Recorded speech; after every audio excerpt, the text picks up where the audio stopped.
How to fix YouTube app not working on Samsung Smart TV.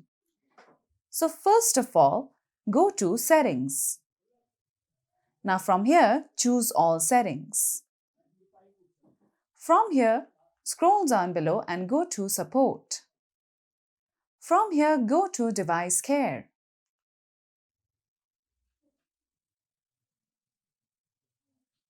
Now once you come here, tap on Manage Storage. From here, search for YouTube app.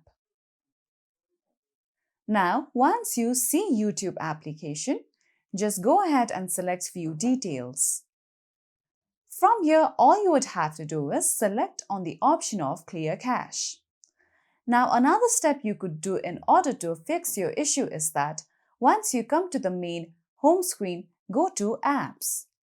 From here, choose YouTube and then long press on it. Now, what you can do is select on this option of Reinstall.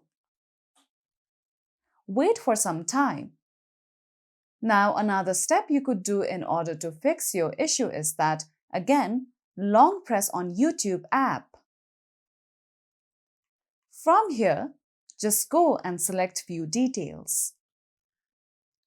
Now over here, instead of the option of Open, if you see the option of Update, tap on it and make sure that the YouTube app is updated to its latest version. The last step you could check in order to fix your issue is that make sure that you have a stable Wi-Fi connection and see if the YouTube app is working or not. So that's all for today's video, and at last, don't forget to subscribe to our YouTube channel.